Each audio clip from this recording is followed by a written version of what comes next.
The advice and opinions expressed by the host of Autism Live and her guests are meant solely as suggestion and should not be in any way construed as child-specific advice. The Center for Autism and Related Disorders advises working with a board-certified behavior analyst who has experience with autism before starting any intensive behavioral intervention. Any choices you make in determining your child's treatment are completely at your own discretion.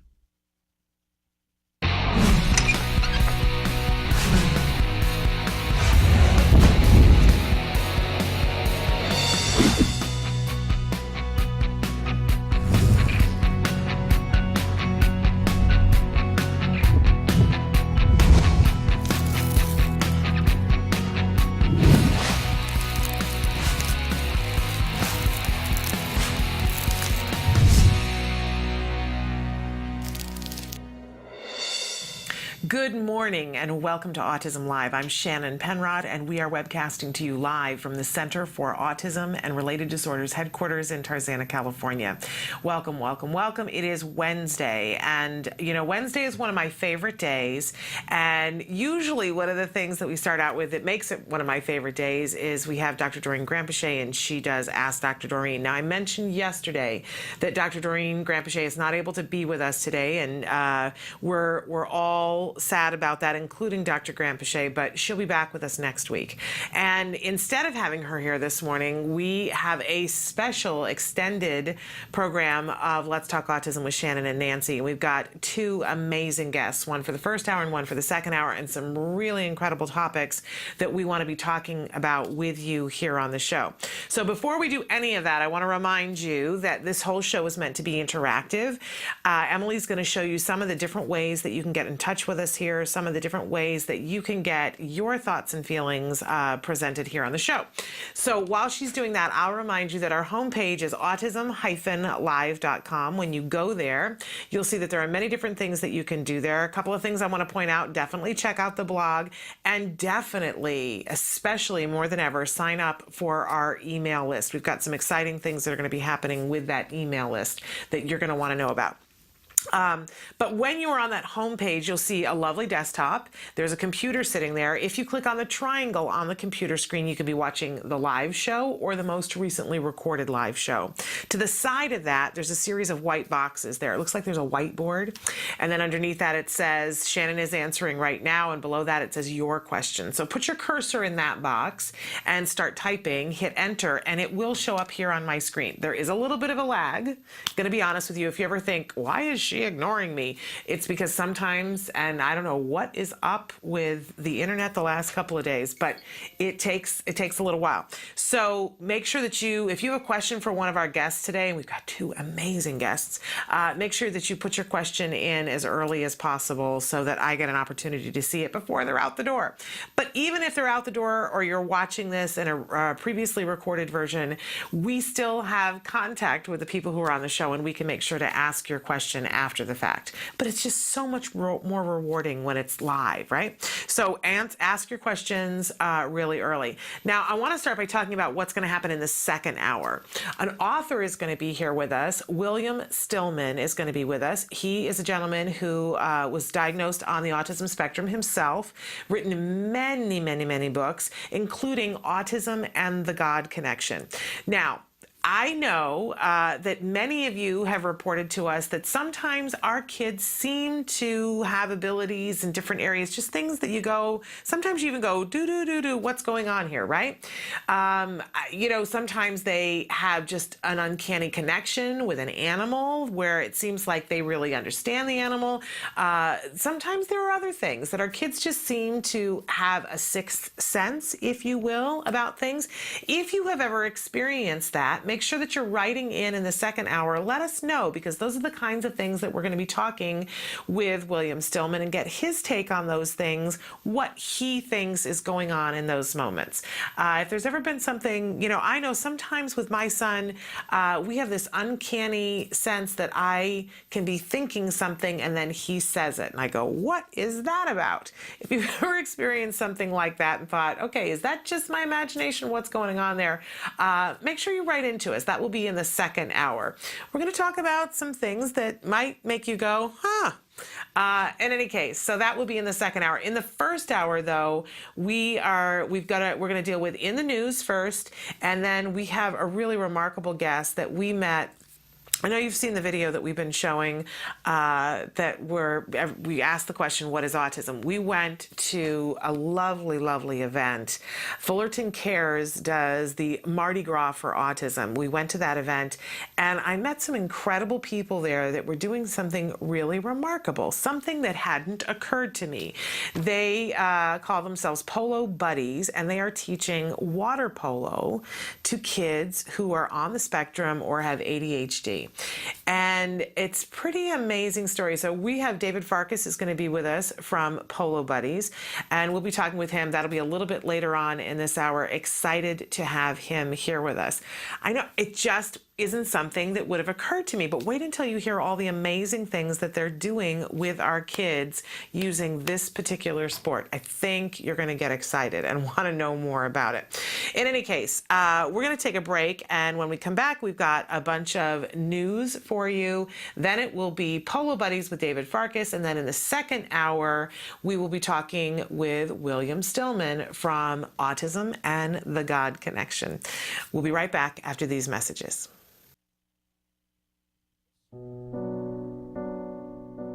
When you find out you're having a boy, you always think like, oh, he's going to play football, he's going to do this and that. And then when he's diagnosed, all those things get washed away. It's like that piece that's always in the back of your mind, you know, where is he, what is he doing, is he safe? We really didn't know what we were dealing with. I wish that they could have directed me a little bit more and provided me some information. I was a young mom. I didn't know what it was like to raise a boy, despite a boy with autism. Hundreds of thousands of families are not getting the help they need for their children with autism all around the country. ACT Today is determined to bridge the gap.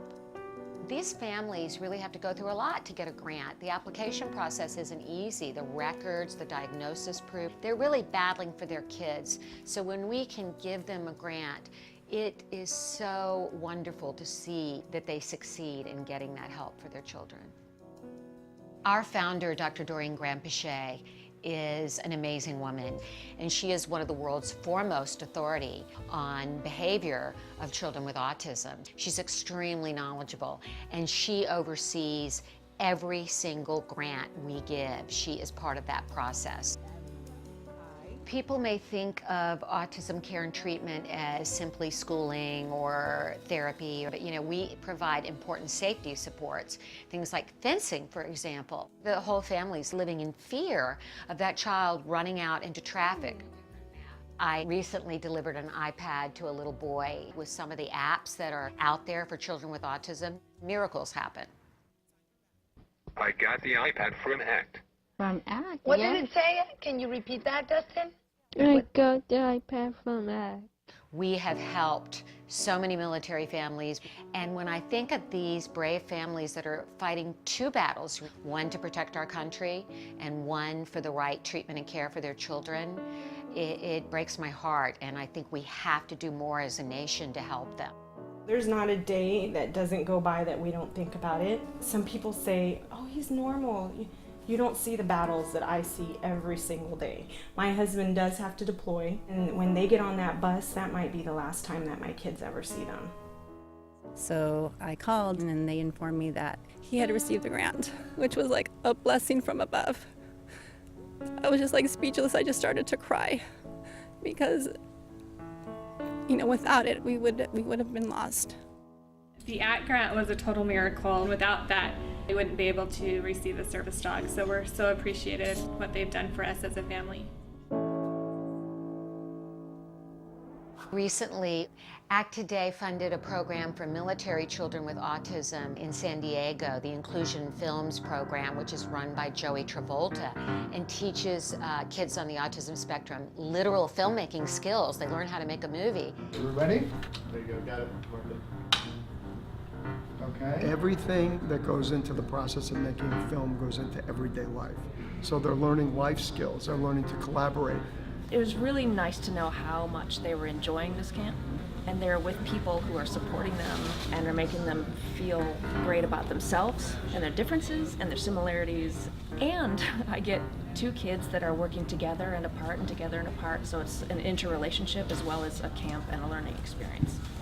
It's so fulfilling when I get letters. One stands out for me, a boy who was 14 with Asperger's, and we gave him a grant to go to a drama camp. He wrote to us and said, "Dear Act Today, thank you for letting me belong for the first time in my life." These kids are remarkable. You know, we underestimate them. They're so knowledgeable, they're so capable, and we can change the life of a family, which means changing the life of a community.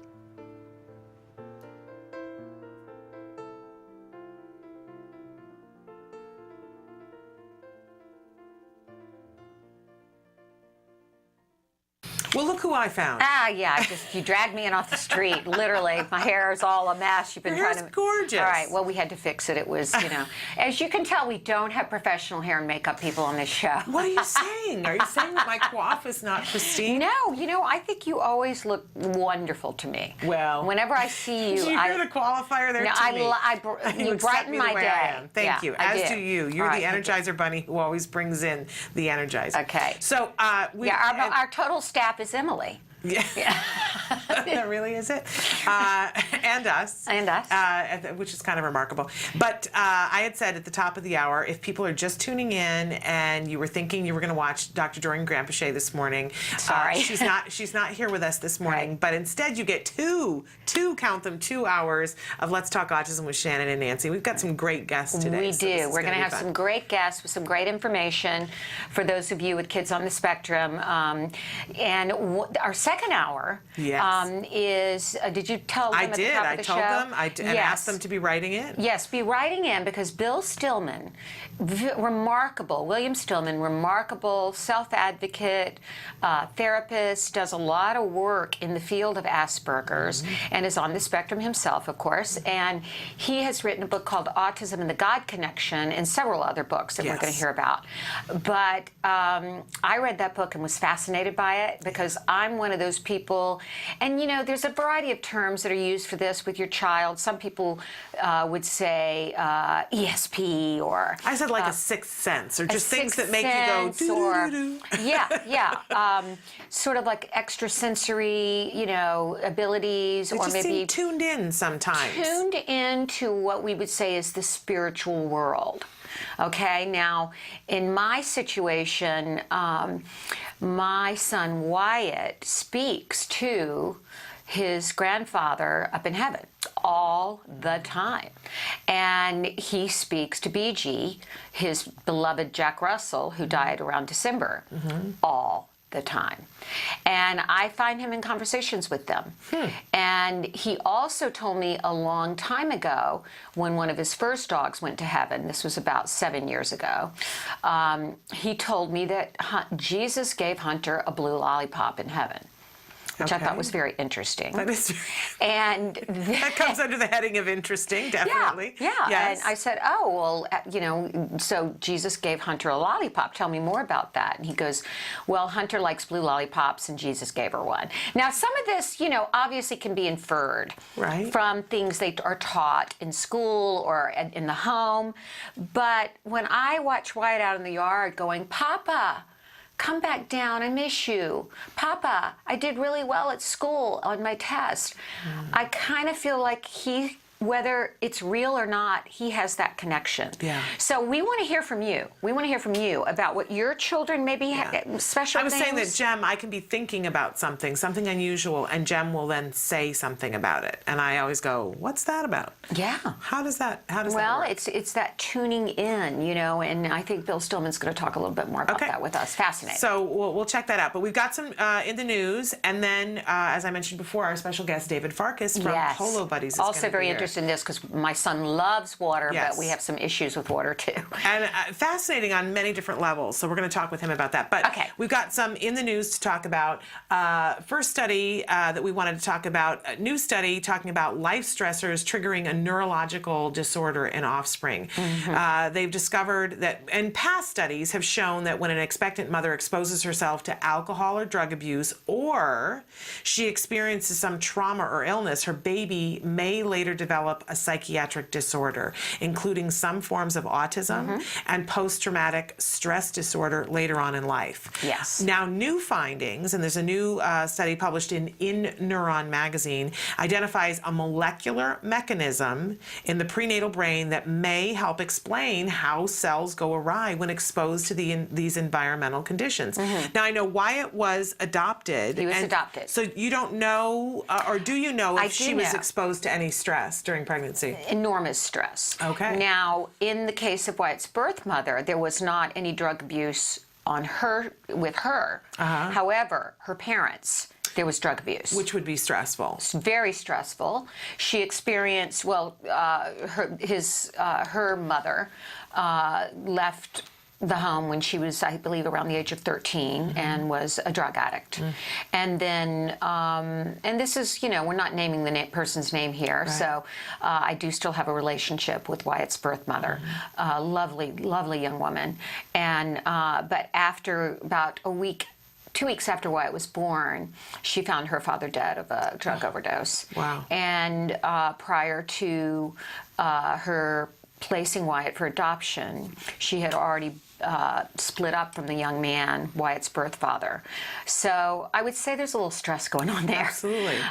So I also wonder, we're saying this, the stress in the birth mother and alcohol and drug abuse, but I've also often wondered about alcohol and drug abuse in the grandparents. Absolutely. It's something, and of course, this study, what they're looking at, they're saying this leaves room for more studies to be done. That we want to be able to look at this, but instead of just saying, ooh, it seems like if people have had these kinds of issues, we're seeing a prevalence of autism, they've actually identified a molecular mechanism. Yes, so it has been actually identified. And there's a gene that actually protects the baby from things that are happening in the womb. And regardless if that gene is there, they're seeing that this mechanism, if it's tripped, doesn't seem to be able to allow that other mechanism to protect the baby. So could be a lot of things that could be helped by more research on this. And they're also they note that autism rates have increased substantially and more people are having these exposures to environmental stressors, and there have been stressors identified, not only alcohol, but heavy metals and other toxic exposures. So, you know, once again, it's all pointing to this perfect storm, I think, of environmental triggers and immune dysfunction, some genetic possible implications, but it's a perfect storm of these things. And I've said before that when I was pregnant with Jem, I was teaching at a inner school and a Project Y school where they were basically tearing the school down from the inside out and doing construction while we were teaching, and students were there. Environmental toxins, things raining from the ceiling, stressful, and toxins. So it certainly raises my eyebrows a little bit. Okay, so we always talk about the duh heard round the world. Our second study, I wanted to write duh. I love that. Duh heard round the world. New study showing that gastrointestinal symptoms in autism spectrum disorder are really prevalent. Yeah, wow. Didn't all us autism moms know that forever? I'm glad that they spent money on this because, and I'm not being facetious, because when we get a pile of these studies is when people start to pay attention, and they are starting to pay attention. What they did in this particular study was they searched Medline, PsycInfo, PubMed databases from 1980 to 2012 in peer-reviewed journals. They gathered everything, and they saw a preponderance of evidence that's being reported that individuals on the autism spectrum tend to have a far greater incidence of gastrointestinal issues than the general public. Duh. But we need it. We need it because it adds to the pile. And they're saying now there should be some of the lingo in these things. Much improved diagnostic screening, standardized assessment, systematic research, and clinical activities will be required, and exploration of potential moderators, meaning dietary restrictions. So basically, I think what that boils down to is we do know probiotics can be very helpful. Yes. And that research has come out just recently as Yes, well, as well. probiotics. Yes. And that dietary, as much as I've seen studies negating the effects of a gluten-free, dairy-free diet, casein-free diet, the overwhelming response from the autism community when you do these surveys of parents, what has been the most helpful interventions, one of the top interventions always comes up, the GFCF diet. Yeah. And I am one mother that can tell you, if you don't believe that gluten and dairy can affect your child, well then be at my house and give Wyatt, say, a cookie with icing on it, and then you take care of him. Yeah, and it's important for us to say that, you know, we had a dad and a son on yesterday, and the dad was saying how instrumental the GFCF diet was, that his son wasn't talking, started the GFCF diet, and he was talking within 2 weeks. Wyatt was like that? Jem was like that too. But we always like to remind you that it isn't that way for all kids on the spectrum, because all of our kids are different. So some people see that huge influx of language, some people don't. Yeah. Some people see a little improvement gastrointestinal. There even, wasn't it Karen Sarosi who wrote a very definitive book, and I can't remember the exact title. It's a really long title about unraveling the mysteries of autism. And her son, because they started the diet extremely early, completely recovered because of the diet. Yeah. So, you know, as Dr. Andrew Levinson, the biomedical expert we had on last week, Wednesday, who's going to be coming back, as he said, there's no magic bullet for every child. Yeah. I mean, the only gold standard, of course, is ABA in terms of what's been proven. Yeah. But a lot of these biomedical interventions, as we call dietary and these sort of things supporting the child's basic system, are very individual. And some children are quick responders, some are non-responders. Yeah, and I think it's important to realize that ABA is a way of teaching, right? ABA is going to help get your child caught up. You can do the best quality ABA, but if your child is medically unwell, it's going to take you so much longer to get your child caught up if you're going to be able to do it. Your child has to be healthy before ABA is going to work efficiently, right? Yes. And on the other side of it, I always like to say that, you know, these dietary interventions make such a big difference, but even in the case of Karen Sarosi, because her child was so young, they were able to get him caught up with some teaching techniques. That's right. I think it's important to make sure that we say to people that a diet can help get you ready to learn. It's not like you can eat a croissant or not eat a croissant and suddenly understand geometry, right? Exactly. Okay. Well said, my friend. Okay. Okay, insurance. Yes. Always an issue. Yeah, new problem, and these are going to keep cropping up, right? Because this is not a perfect system, and especially if it were going to be a perfect system, it isn't yet. No. But this is insidious to me, that these insurance companies, what we're finding, overwhelming evidence that you can meet your out-of-pocket and still they can continue to charge you if you don't catch it. That's right. I find that horrifying. I do too. There's new legislation here in California that they're trying to correct that. Our good friend, Senator Dale Steinberg, is trying to get a bill passed that will put the responsibility of notifying a family when they've reached their out-of-pocket deductible on the insurance company. I think that that's remarkable. And some of the facts that how up on the Affordable Care Act are you? I'm not. I'm trying to get that way, but it's like wading through a minefield. I know. I'm not so up on dense. it. I re-upped my existing insurance that we have at Act Today, and apparently it just went through at the same rate, was not affected. So I'm not that up on it. And I'm happy to say I don't have to go through this maze of trying to figure out all the pieces and how they work. It's exhausting. It's just one more thing and if you're somebody who needs the medical insurance, whether it's for autism or cancer or something else going on in your home, you really don't want to have to take the time to learn all this stuff. But you're really at the mercy of the insurance company.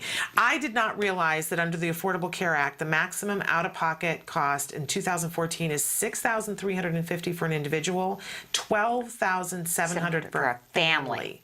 That's a lot of money. That is a lot of money. Now, it used to be significantly more than that. At least, thank goodness, if you have something catastrophic like autism, at least there is a cap, because before you could have been on the hook for $150,000, right, or $250,000, right, or $1 million, right?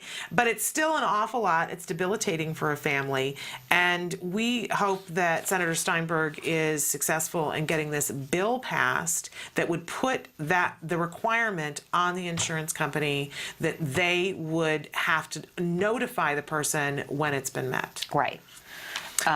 Okay. That's a good one to be aware of. Yes. I was just noticing the mom in this story lives here in West Hills in this area. She's got a 14-month-old son with Down syndrome and 2 children with autism, and she works 3 jobs, and she can't afford the out-of-pocket annual maximum. So I might have to track her down and get her a grant. There you go. Get her hooked up. Yeah. When is your next grant phase? We're doing it right now. We're giving out grants the first cycle right now. Okay. So we're reopening. When can they apply now? I don't want to give the wrong information. We'll find out about that. We'll call Amy during We'll call a Amy and find out when it reopens. Okay. And then our last story, let's save that for the end when we're talking about your festival, because it goes kind of hand in hand with that. Okay. If you don't mind. So let's. And we've made our guest wait. We've asked him to come in early, and now we've made him wait. Okay. Let's do that. Let's take a pause, and we will bring in David Farkas from Polo Buddies. Stick with us.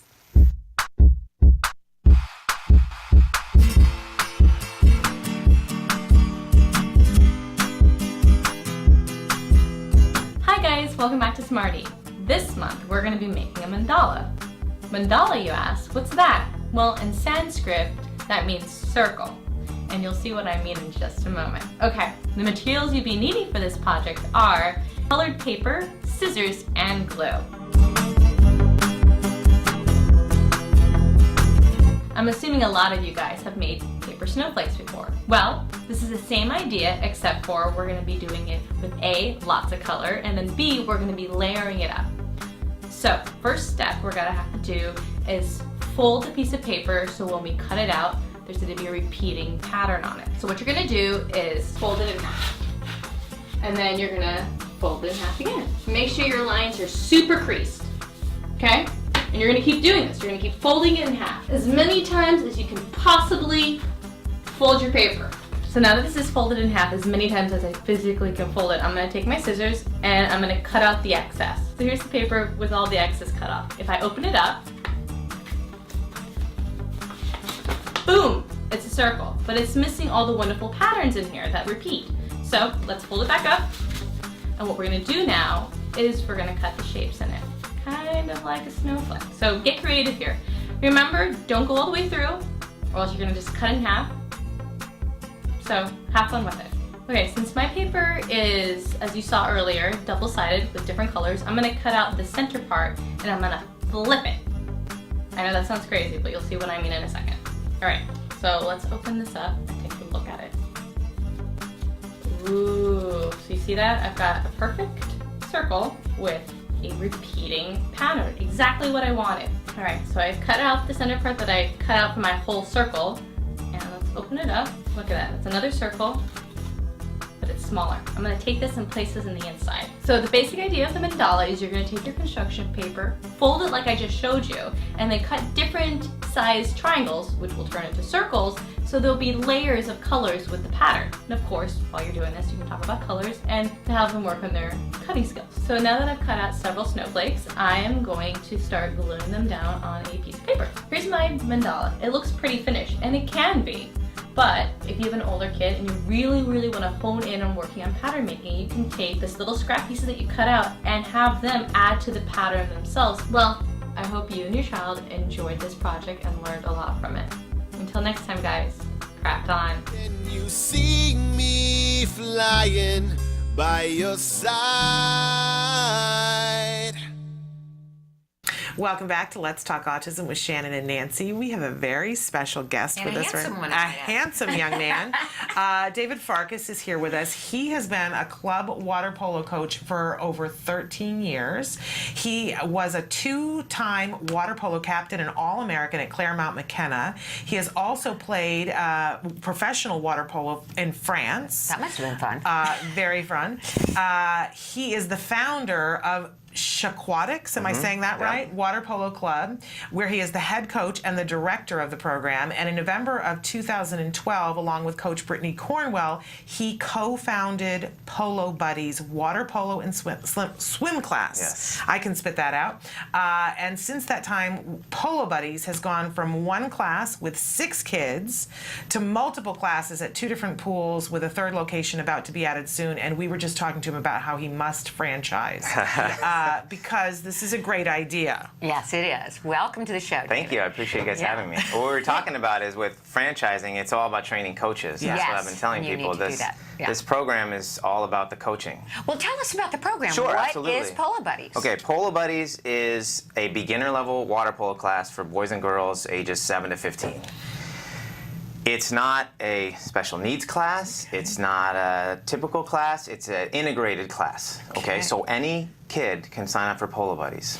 The only requirements are that they are able to follow verbal directions, that they're water safe, and that they can work in groups of 3 to 4. That's it. Right? So consequently, we have kids with ADHD, we have kids with autism, we have kids that just struggle swimming or struggle learning swimming and want more individual instruction. They're all in Polo Buddies class. All right? I teach the same things in Polo Buddies that I do in our regular club program. I have a intermediate and advanced level club program. Same things, different pace, different speed. We also have our coaching ratio is 3 to 1, whereas typical water polo class 12, 15 to 1 coach, right? So we're able to take kids at their own pace. Right. And they don't feel left behind. That's actually the biggest thing that I've heard from our parents, is that I've actually had parents come to me and say, my kid tried water polo last year and they hated it. And now they love Polo Buddies, right? And it's not, they didn't hate water polo. They hated the fact that they always felt like they were behind. They hated the fact that they felt like they were the worst one in the pool. Everyone was ahead of them and they were constantly the worst. Well, nobody wants to feel that. Right? No, of course not. So it wasn't the sport, it was just they weren't in the right class. Right. It was just the method of teaching. Exactly. And the fact that maybe even the teaching was good, but they're not set up to succeed. Yeah, yeah. So first of all, why did you decide to do this, David? You could have done anything in water polo. I mean, you have quite an impressive background. What made you decide to open this up to be more inclusive to some kids with special needs? A parent.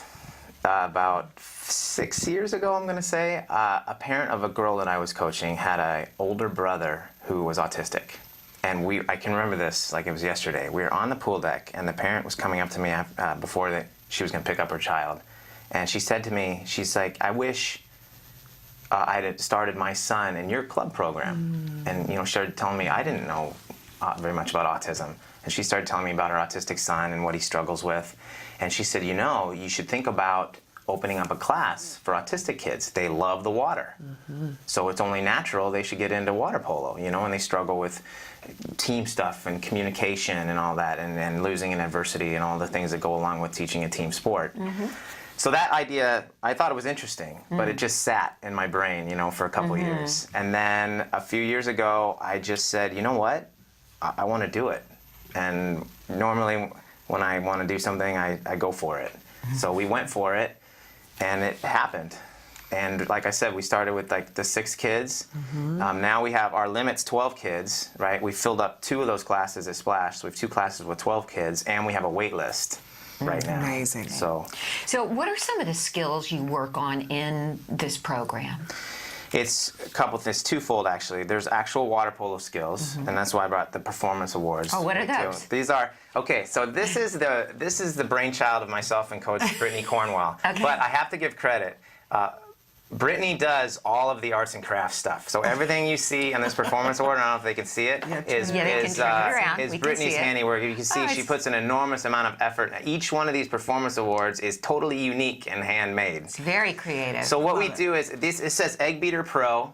So egg beater is treading water in water polo. It's how water polo players stay above water. Oh, I wondered how they do that. So that's called egg beater. So once they learn egg beater, they get an Egg Beater Pro award. Head down freestyle, obviously. Yeah.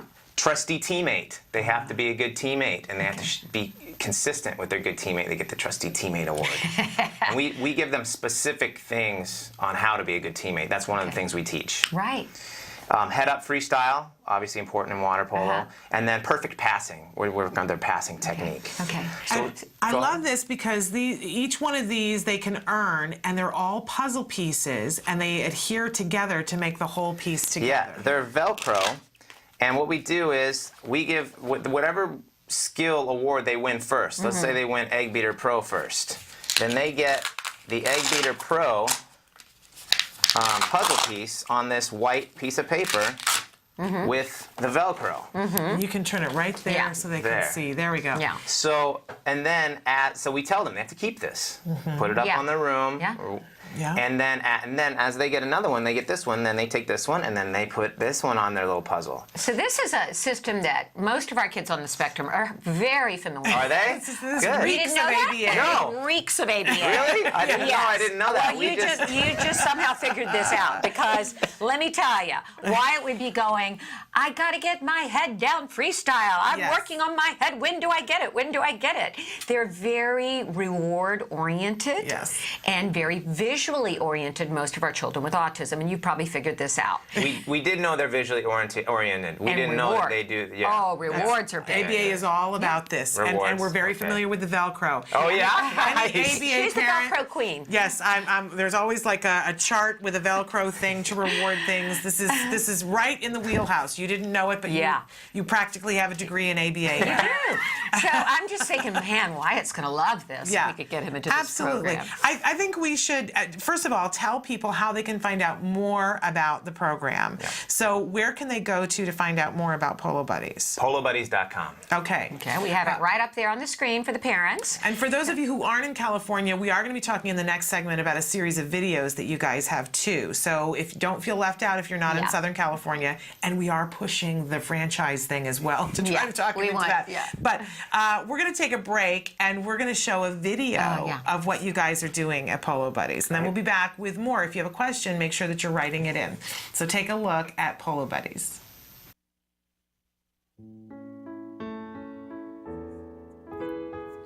Polo Buddies is a beginner-level water polo and swimming class for boys and girls ages 7 to 15. Polo Buddies is in a different category of class. It's not just a special needs class. It's an integrated skills-based class, so any child can benefit from Polo Buddies. If you're deep end safe, can follow verbal directions, and can work in groups of 3 to 4, you can have a spot in our program. There are many things that make Polo Buddies a unique and beneficial class. First, we have smaller class sizes and multiple coaches. This allows us to teach to each student's level and pace, and that means no student gets left behind. This class is perfect for kids with ADHD, Asperger's, moderate to high functioning autism, or any child who wants to learn water polo. With Polo Buddies, we've combined swimming with the team sport of water polo, and this combination adds a social component to the class. It also adds variety and makes the class more fun. Hands in the air, hands in the air, get it! Yeah! Our coaches are trained Polo Buddies instructors and experienced swimmers and water polo players. Your child will be taught the proper technique and proper fundamentals, giving them a good foundation in the sport. In addition to water polo and swimming skills, we also teach life skills. We work on communication and how to deal with frustration, losing, and adversity. We also teach the kids how to be good teammates. These are all important parts of our curriculum. Polo Buddies is a fun class where kids can feel comfortable. They can have a great time learning a great sport, and there's no pressure. It's all about learning, working hard, and having fun. I invite you to come out and watch our practices and see what we do. I'm David Farkas, the co-founder and director of Polo Buddies. We look forward to seeing you and your families real soon.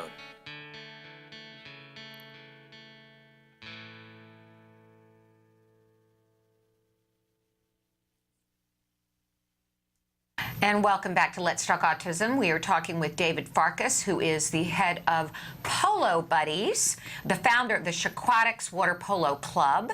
And he is here talking about his program, which is working with a variety of children, some with special needs, some not. An inclusion program that teaches water polo and really life skills. Absolutely. Yeah.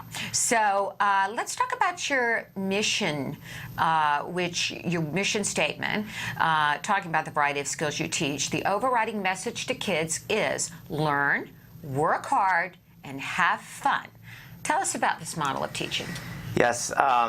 Well, we talked about the specific skills for water polo, and now we're kind of shifting into more of the mental aspect and the life skills part, which I love. I tell the kids, you have to approach practice in those three ways. Work hard, learn, and have fun. You have to have all three. And I go through this with the kids. I explain it to them. What happens if you're working hard and you're learning, but you're not having any fun? Mm-hmm. And I ask the kids, well, what do you think they say? It's boring. And they quit. Yeah. Right? They say, right. I'm going to quit. You're not having any fun. Well, you're going to quit after 3 months. Yeah, well, that's no good. So you got to have fun. Right. Right? Well, what happens if you're having fun and you're learning, but you're not working hard?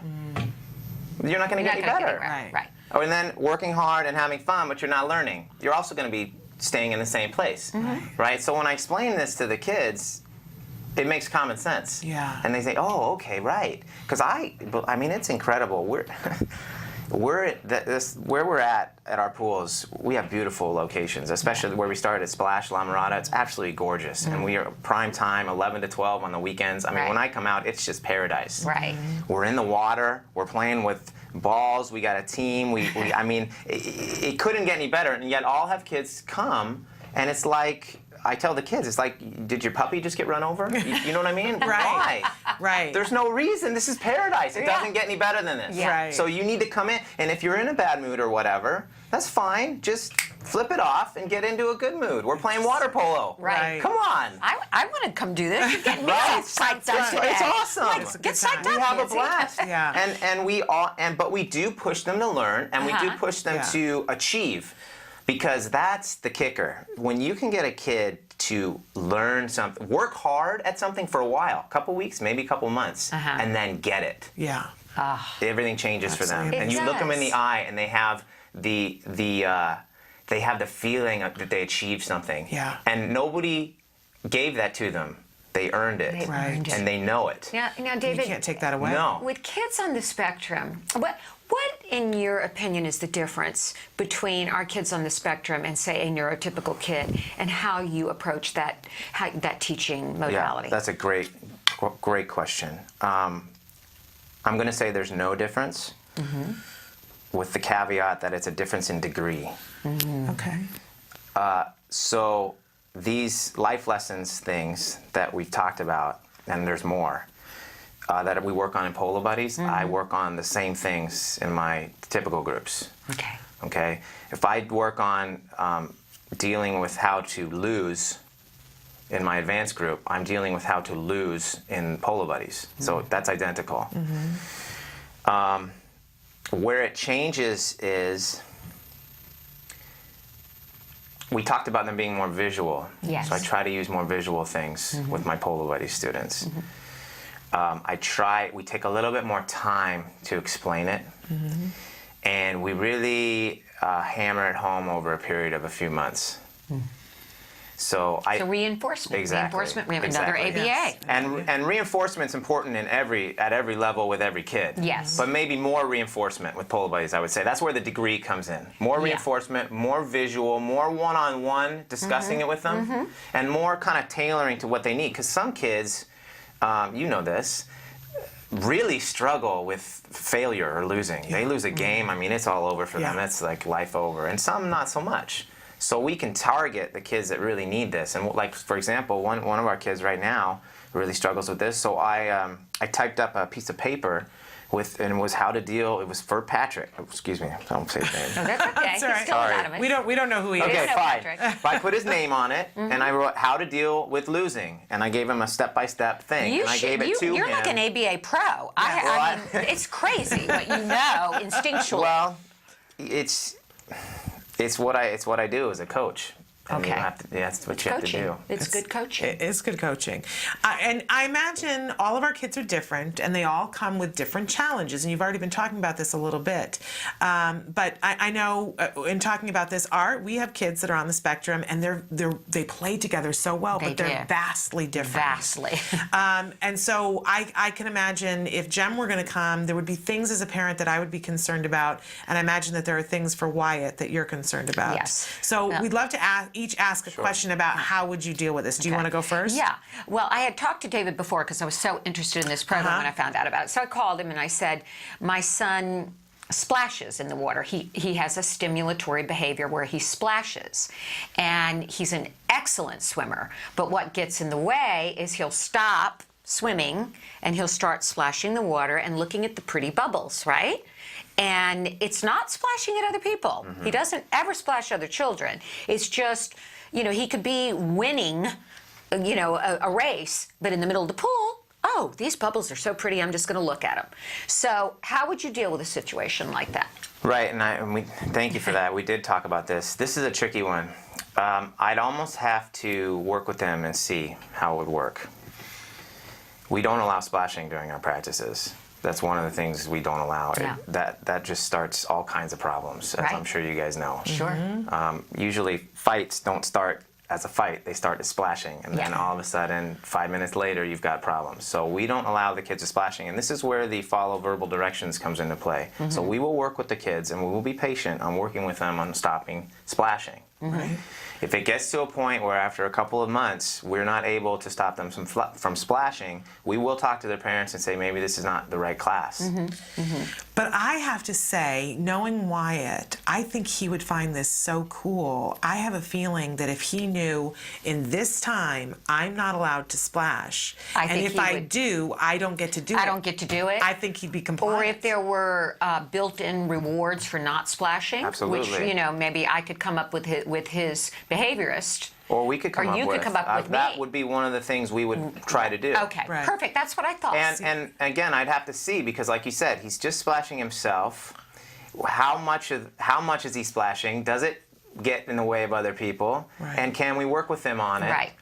Those are all things I would need to check The out. splashing can be inhibited at times if the rules are set up. He's having friends over. They're swimming in the pool. We're very clear, you're not going to splash while your friends are here. He will stop for that amount of time. But the minute left to his own devices, he's back to looking at that Well, that sounds water. great. Yeah, I think he'd the do minute well. practice is over, if he wants to go into the stairwell and splash, Well, see, we could reward him with that. I'd be fine with that. So what about Jem? And see, for Jem, the reason he loves the water too, but he struggles with ball skills because when a ball comes at him, he gets afraid. I think there's something visual that happens. He doesn't do well with catching a ball, and he shies away, closes his eyes because he thinks he's going to get hit. And for him, sensory-wise, if you poke him like this, he feels it. It's a big deal to him. So a ball, especially in the face, would be his worst fear. Yeah. So how would you deal with something like that? Actually, we deal with that all the time. You'd be surprised. We have, I would say, 2 to 3 kids, and once they start off in every class, that are scared of the ball. It's one of the things that I was surprised about when I started this program, because I'm not used to that. But we work through it. What we do is we do some dryland work at the beginning of each practice. Like one of the components of Polo Buddies is communication, right? So for example, we'll get them in groups of 3 to 4, and they'll have to call the person's name and pass the ball to them. So I would say, Shannon, and I pass you the ball. Nancy, pass you the ball. Then we'll say, hey, say your favorite cereal, and then pass the ball. Cheerios, or whatever. This is so ABA based. I know. I'm loving it. This is not. This came from Luann Boyd and Christina Smith, our advisors, early on. We did talk about this, so that's probably why we have the influence. So we did have advisors. Yeah, you just didn't know that you were doing an ABA program. I just didn't know. You're right. We thought that you and Eustacia Cutler, Temple Grandin's mother, had some Vulcan mind meld, and the two of you figured out ABA without any help. No. We had help, and continue to have help. Continue to have help. Yeah. So I've had many kids that have been scared of the ball, and I'm not going to guarantee anything. Right. But every kid I've ever had, or we've ever had, that's been scared of the ball is no longer scared of the ball, and you'd be shocked in a couple of months they'll be catching it. Okay. Yeah, I guess it's a Yeah. What word am I looking for? Desensitization. Yes, good. Your son will be on land, we'll be passing it, and he'll run away from it for the first couple weeks or whatever. Yeah.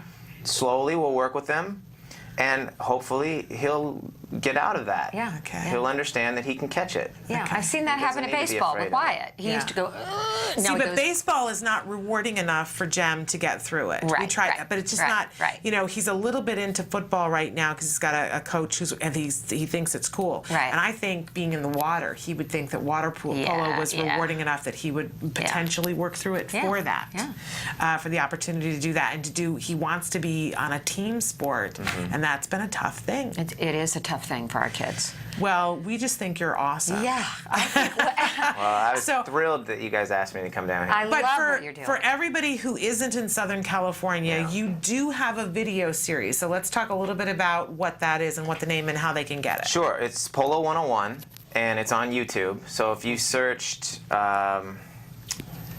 Shaquatics, which is SH Aquatics, or if you searched Polo 101, all the videos should come up. Or if you go to polobuddies.com, there's a that's probably easier. Yeah. There's a Polo 101 tab There at the we top. polobuddies.com. There it is. And you click on that tab, and we've got 6 or 7 instructional videos, which are like beginner videos for water polo. Okay. And U.S. Water Polo has contacted us, and they love them because when people usually make a water polo video, they make it advanced. Right. Like, here's how to do a backhand shot while balancing, on half, you know what I mean? It's like, no. These kids need to know the basics. Right. So that's what these videos are. In fact, we have one video with over 20,000 views. It's our egg beater and treading water video. And it's how water polo players stay up. Right. It's called egg beater or treading water. And we found we've gotten response from adults all over the country saying, I've always wanted to tread water because it's so nice once you know how. Yeah. Right. And finally we've got a video that takes you through step by step because honestly the treading water videos on YouTube are awful. Are they? Okay. It's an important skill for anybody to learn. Absolutely. I mean, this would be life-saving. Polobuddies.com. And I want to say too, sorry, can I interrupt real quick? Yeah, absolutely. Because I brought, and I have one in the car for you, Nancy, but I didn't bring it here. I brought you a Polo Buddies shirt. Oh, how Shannon, cute. I thought you might want to give that to your son. I would love to. That's our Polo Buddies shirt. Awesome. And I brought both of you guys, we have our little bracelets. Very cool. And it says, life's a ball, just add water. Love it. Love it. I have to say, before we say goodbye to you, David, that when we were at the Mardi Gras for Autism, which is how we met you, it wasn't that I walked up and saw their booth and said, oh, can I talk to you guys? And it wasn't that he walked up to our booth and said, can I talk to you guys? A parent came over and said to me, do you know about this? This has made such, I'm going to get emotional because she was emotional. She said, this has made such a tremendous difference in my child's life. You have to talk to this man. There is something special about this. There is something special about him. That was how we met you, from a parent. So I have to say to you, people are saying nice things about you behind your back. Well, we found out that something special about you is absolutely true. Yes, absolutely.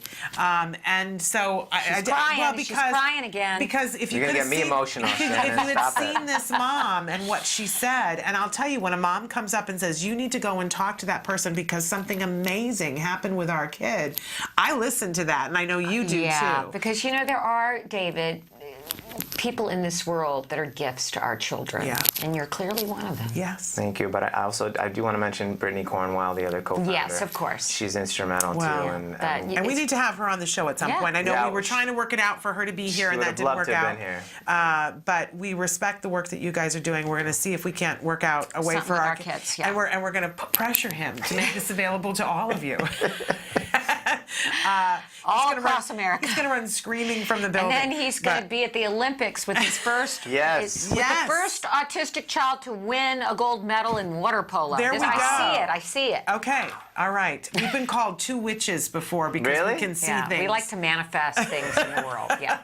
In any case, we thank you so much for being here and for all the good work that you're doing. And again, check out now I can't say it, polobuddies.com. Polobuddies.com. There we go. Very easy. All right. Polobuddies.com. We are going to take a little bit of a break. We have to come back and talk about this wonderful conference that you're having next Friday. Yes, next Friday, all in Spanish. Yes. Hispanic parents. Really remarkable. So stick with us. We're going to do this first, Emily, and then come back to the A word. Oh, okay. We're going to the A word first. Okay. Emily So we're going to go to the A word first. This is an ongoing documentary being made here at the Center for Autism and Related Disorders following a little boy, Jack Riley, who was diagnosed with autism at the age of 2. And you get to see early intervention, ABA, in his home and see what that's like for him, what that's like for his parents, and for his little sister who's on the way. So check this out. This is the A word.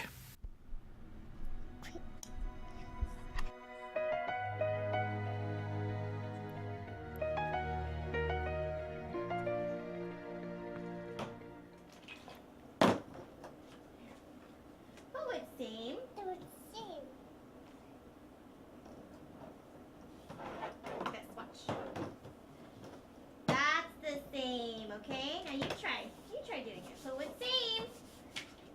Go ahead. Go with same. Like this. Watch. That's put with same. You try. Put with same. Right here. Yeah, there he goes. That's the same. It's a helicopter. Very good. If you're going to describe like ABA to another parent, what would it be? The whole point of ABA is that you teach him how to teach himself. And I don't know that is necessarily, I guess I didn't realize that was supposed to happen from the beginning. I thought that now it was all a lot of work with him, and later he would start to figure out how to do it for himself, but he's already doing it. And you know, repetition is the underlying thing, because for, I think, young kids in general, but certainly with kids with autism, it takes them a little more time. Touch car. No, try again. Try again, okay? Yeah. Okay. Last one. Touch car. Yeah, touch it though. Touch car. Good, what is it? What is this? What is this? Yes, car, okay. And I don't think we completely appreciate how much work he's doing to learn, because it's normal for us too. I mean, this is what he has to do to learn these things, so it's now become normal for us. It's still hard to sit out here and listen to the monitor and hear them repeatedly ask him to do something where he's upset and he's crying, but it always works out. It's a reminder of just don't give up, because he always eventually accomplishes what they're asking, and then I hear the reward. I hear him jumping up and down and them cheering. You have the monitor, so you know what's happening. Does that make a huge difference for you? I like to know. It was hard at first to hear him, have a problem. Yeah, it's easy when he's doing great to have the monitor. It's hard when he's struggling and crying. And in the beginning, it was hard too, because. Well, I always thought at the beginning, should I go help? That's how we did it, because we had speech therapy and occupational therapy to start with, and if he cried, then we made it better, and we were encouraged to make it better. If he was crying with the speech therapist, something wasn't right. It was different when ABA started. Crying was sort of part of the game. Yeah, I met a guy who at not an ABA thing, orientation that basically told me ABA, yeah, they're paid to piss your kid off. So I tried to remember that. They're paid to piss him off. Right, I noticed one day, like, he was really pissed off, and that was because he wanted to poop. And, yeah, you know? that was actually a rough day for us, because we felt like we'd abused him almost. Really? I mean, Never? I got what she was trying to do with him. I understood that, he wasn't being compliant, but then once we realized what it was that he wanted, it was just and like... he just wanted a moment to go sit in a corner, and like, us adults, we would say, see ya. But no. Well, and I took him back, and when I was changing him, the whole conversation he and I had was, all you have to do is tell us, and I had him repeat, 4 or 5 times. Yeah, that was a bad day though for us, because we felt like we had let him down. Well, and anything, and how and I've thought about it probably a dozen times. He must have been miserable. He was really upset, and. But would it have been the right thing for us to rescue him and be like, what, can we just let him go? And I don't know what the right answer is. Well, we didn't think of it, and they didn't think of it. We didn't know. We didn't know what he was trying to do, and we didn't know if he was just being ornery or if. but it's a thought now. I mean, that's as hard as he'd fought anything for a long time. I sat there even thinking that it's like, you know what, it's hard, and it's somebody else's kid, and mom and dad are sitting right here, and he's screaming, and she had to keep doing it to show him what it was that she wanted him to do. Yeah. And you know, that's not easy, and I respect that. Yeah, she had a hard time, I'm sure. I mean, it's got to enter their mind that mom and dad are right here, and I'm pushing him so hard that he's I almost heard a couple 4-letter words from a kid who doesn't talk really. But you know, that was good for us to see too, that it's like, because we don't know how far to push him when he's behaving. But we also have to remember that we're the parents, and that well, maybe there's something else going on. That's a lesson there for us, is that maybe we should have. Well, and next time. We've even acted differently since then. That if we see him going into the corner, we're trying to give him words, you know, to tell us what it is that he's doing, so that the next time something like that happens, if he needs a minute, that he can I never thought I'd have it. this conversation, but you know, you just. Jack, can you just say poop? I'm pooping. Can you say that? And it's, you know, that would never happen again if he gets that skill. That would never happen again. Daddy, you got to poop, or daddy poop, or whatever. Mommy poop. Like kids. He's getting there. Kids do, and he's learning. He's definitely learning to value in words. Yes, he is. He's learning that he gets not necessarily everything he wants. He gains from his vocabulary now. He gains specifics. How about you guys? Like, you talk about how he's adjusting and getting there. How have you guys been adjusting to diagnosis, the therapy, the We're good. 30 hours over top of your 30 hours? We're good. It's all good. No. I'm just physically tired. Other than that. Strangers that used to come into our house are now friends. You know, it's not the same thing. And I think it's become our normal. I don't think we would be, we'd be sad for obvious reasons if it ended, because we want our son to get all the help that he can get. But yeah, to have a week without people coming in, I think would be like really cool. We'd be okay with it. But having said that, we love everybody that comes into our house. And it just is what it is, and we see such progress in him that I don't think the inclination to be free is strong enough to override the inclination to continue to watch his progress. Yeah.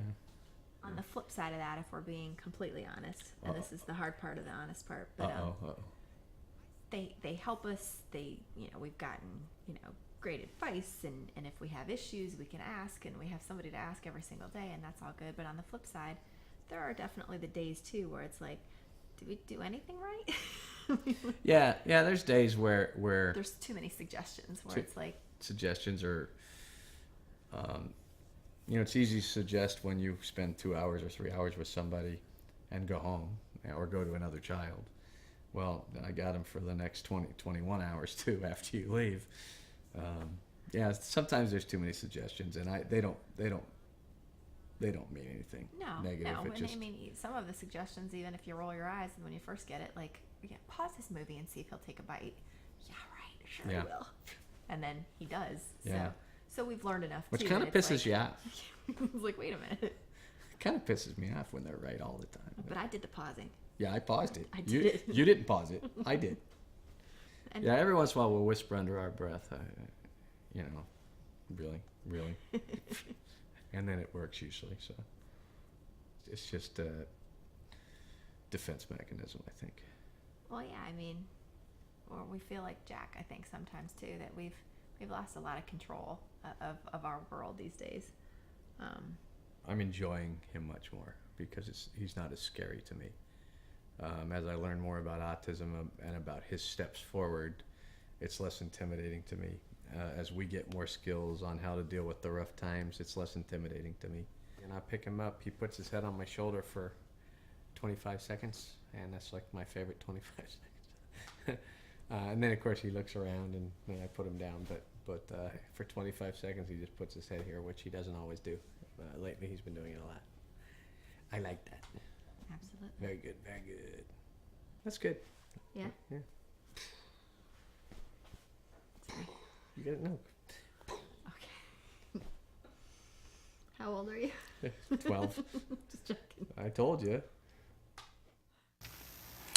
Welcome back to Let's Talk Autism with Shannon and Nancy. We've got a 2-hour show here today. It's like a real morning show. It is very exciting. I like doing And this. great first guest that was here with us. Was he darling? He was so wonderful. Yeah, just a great young man. Yes. Following a passion with water polo and then saying, why not open this up to kids with differences? Remarkable. Yeah, special needs kids, Yeah. Kids with autism, kids with all kinds of ADD issues. And they're learning a lot from it. And honestly, when we were talking to him, I just kept thinking, what a wonderful role model for our kids. I know. We had Reese Bowen was on yesterday, the young man, 15 years old, that is featured in the new Autism Speaks commercial, and his dad, who's an actor in the commercial too, was here too. And through a set of circumstances, discovered that they live in the same community that we do. And by accident, they left a jacket here last night. And I had said to them, I want my son to meet Reese because he's 15 and he carries himself in such a way that he's just such a mature, polite young man on the autism spectrum. And I don't know about you guys, I'm always looking for the role models, right? Me too. Both on the spectrum and off the spectrum. And I said, well, we'll have to get our kids together. And you know me, I could say that and then it might be 3 years from now because our lives are busy. But they left a jacket here. Okay. And so it ended up that I had to go and give the jacket to them last night. So Jem got to meet Reese briefly last night, and it was just so fun to watch. And we had a nice discussion as we were driving away. I said, what did you think of Reese? And he said, he's really nice, Mom, and he's so smart and he likes computers. And I said, yeah, and he's 15. That's great. Maybe a good role model for Jen. And I said that to him. I said, I think it's important for you to see young men who, are dealing with some of the same things that you are. Definitely. And to see what that's like, because in a couple of years, you're going to be a young man like him. And, and Jem just thought that was, he's like, oh, I'm going to be like Reese, you know? Good. I thought it was wonderful. So, and to see this young man, David Farkas, and see another role model. Yeah. What a great person to put in front of your kids and say, this is what a young man looks like and how he carries himself and how polite he is, as opposed to some of the other images that they're seeing in public and out on TV. I think it's important. Well, this is one of the reasons why we got Wyatt into karate. And his sensei, Donovan, who was also a very young man, I mean, he's, I think, early 20s, has been such a role model for him. And he loves sensei. Yeah, and that's important. That's important for our kids. Yeah, he talks about character, self-control, etiquette. There's 5 principles. I don't know them all. But Wyatt says, Mommy, is this using self-control? Love it. Am I using etiquette? And Love it. Yeah, so it's really good stuff. Yeah, we these have are to look for role important models. people to have in our kids' lives. But we had mentioned earlier, there was a news story, and and of course I put it at the bottom of my pile, that we wanted to cover that goes hand in hand with what you guys are getting ready to do. Okay. Do you want me to talk about what we're doing this next week? If I can find the news story because it went hand in hand. Okay, close the autism gap with innovative community-based solutions. Okay. Because they were talking about with this new 1 in 68 number that people were saying, oh, it's probably because of early diagnosis. But this article that we were given by Maribel Martin and Larry Yin talked about, well, who is this early diagnosis really going to?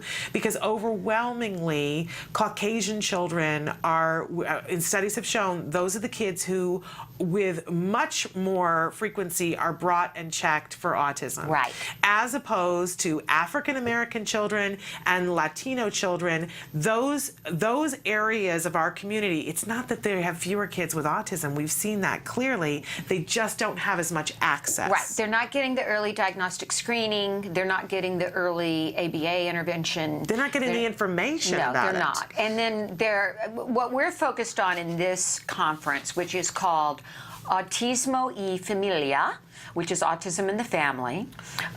This is going to be the first free conference that ACT Today has done under our ACT Espanol initiative. Yeah. And we applied for a grant through Autism Speaks, and we were awarded that grant to put on this conference in the Los Angeles area. We have some wonderful partners in this. We are working with the Children's Institute, and they have several campuses, but we're going to be at the Booth Street campus. So let me give everybody the date. It's May 16th 2014, from 8 a.m. is registration to 1 p.m. We will have childcare. Very important to note, we will have childcare there. If you need to bring a child, please let us know when you register, and we will have ABA providers, ABA-trained staff taking care of your children. The conference itself is focused on a couple of different areas. Gabriela Tessier, who is one of our board members and the spokesperson for this Act Español, is going to be talking about her autism journey with her child and how she got the diagnosis, how she then got him treatment, how she's made decisions about school and various other things.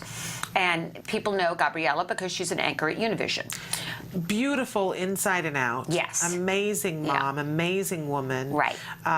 Truly, truly remarkable, and so lovely that she's a spokesperson for your program, and that she's going to be speaking at the event. Worthwhile to listen to her. And so we have Gabriela opening it, and actually before we hear from Gabriela, we have some dignitaries that are going to be there. We have Senator Kevin De Leon is going to be welcoming everyone. The Mexican Consul General is going to be in attendance, a council member. We have, then after Gabriela speaks, we're going to be giving a section on treatment, diagnosis, and then ABA. All given in Spanish. We've got some card presenters that will be doing that. Lovely. Then the third part of the conference is going to be advocacy. And we have Fiesta Educativa, which is a very powerful group in the Hispanic population. And they are going to be talking about advocating for your child in the school district and in the regional center. So important. So, and then after that, there will be breakout sessions where you can go and talk to the various experts about anything that you have, any questions you have. We will have resource books with brochures in Spanish that will help you on this journey. And hopefully this will be a good, we're hoping that parents that are looking for answers can come here and find them, and it's going to be a comfortable place for them. So we do need them to contact Act Today to sign up. So and that's regardless of whether they're bringing a child or not, they need to RSVP, because you need to know how many people you're hosting. Yes, it's free, but we need to know how many people we are hosting. Okay. So you can go to our website. You can go to act-today.org. There's a page on the conference. And it also has, I think, our phone number. Emily, did you put our phone number up there? Okay. The site has it. Okay. Okay, the site has it. So, yeah, just contact our office. Okay. Really remarkable. Again, it's free, but you must RSVP. And there is free childcare as well, which is so key. I just think it's so smart of you that you're doing that. And there'll be but again, you must RSVP. Yes, there'll be light food. There'll be breakfast served, you know, just like muffins and things like that, yogurt. And there'll be some snacks there and that kind of thing. So from 8 to 1, and that's a week from Friday. A week from Friday. It's on the 16th. I just think it's really remarkable. This is the first one that you're doing, yes, but we hope to see this be an annual. If this is successful, we're going to expand it to 5 other locations. Okay. And I know that, you know, some of you may be watching and you're saying, yippee, we've been waiting for something like this. I really want to encourage you to use your social networking to share this with people in your life that you know. If you are with an ABA provider and getting ABA through them, make sure that they know so that they can tell the people who are there. If your child goes to a school, make sure you tell your child's teacher to share that with anybody that it might be appropriate, so that we spread the word, right? And contact us if you have any questions. You can You can contact us at the Act Today office if you want flyers, if you want the flyer electronically sent somewhere. We will do that for you. But I just know that everyone who's watching knows a family who needs this. Yes. Make sure that they find out. Yeah. I love the fact that ACT Today uses its resources to give grants to families. Don't ask them to have to foot the bill for marketing, right? Because we don't need that. We can be our own marketing tool here. So I'm charging each and every one of you for being responsible for making sure that one person who needs this information gets it. And if we do that, we can change the whole conversation, that's right? Very true. That's very true. So get that to whoever you've got a task today. Make sure that somebody who needs to know that knows that. And if you say, I don't know anybody in Southern California, put it on your Facebook. Right. Because you don't know who it can connect with that way. Maybe a friend of yours knows somebody. Right. So and then let them know. We've identified some areas for doing this next year and expanding it. But if you feel like you live in a place that you are interested in this, we certainly want to hear from you as well. Okay, really, really remarkable. So we're going to take a break, and when we come back, we are going to be joined via Skype by William Stillman. And you introduced me to this whole concept because I did not know about William Stillman. So you're very exciting, though, that we're going to have him on. Well, Bill is, I'm looking here at a bio from him, and he has written so many books and blogs, and he's a prolific presenter, but he's the award-winning author of 10 autism and special needs parenting books, including his groundbreaking work, Autism and the God Connection. He's an adult with Asperger's syndrome. He has been working in our community to make a better life for our kids for some time, and now really focused too on young adults and the adults that have been sort of left behind. So I do want to talk to him about that as well. Okay, so really remarkable. Stick with us. We're going to be back with William Stillman. Hi, I'm Lisa Ackerman. Welcome back to Talk of Facts. We hear questions all the time, and we want to give you the answers that help make your journey in autism easier and more navigatable. Less than a year ago, we interviewed the top 100 doctors in the United States working with children on the spectrum, and we asked them a question in the cloak of secrecy. What are the top 3 mistakes parents living with autism do? Number 1, and the one that makes me laugh the most, is when they use their physician as a marriage and family therapist. 1, the doctors told me it made them uncomfortable, and 2, they were highly unqualified to provide that type of advice. So the night before your physician appointment with your MAPS doctor, get together with your spouse, significant other, and write out the list of the targets and the agenda that you want to cover at the physician's appointment. Get in sync. Then you'll be definitely spending less time and not making that doctor so uncomfortable. Second thing that was the most common mistakes parents living with autism make is they want to go too fast. And really, you want to pace yourself in the autism journey. We all know that we want to get our kid to be the best they can be and hopefully recover from autism. And what a lot of the doctors have told me is that you want to really pace yourself. 1, to let the labs be your guide.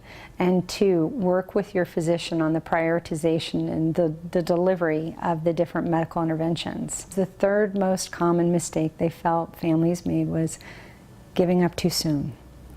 And what you need to know is they're invested. They're looking at wanting to get the best from your child. But I tell you that when I got that and consolidated the 100 interviews with these physicians, most of the doctors who brought that up had tears in their eyes. They want you to know that they're in the fight with you, and they want you to know that hope is really real. It may take hard work and it may take time, but to not give up and to stay in the game. So let Talk of help you. We'll have some more Talk of facts for you in the future, real questions and real answers for the autism journey.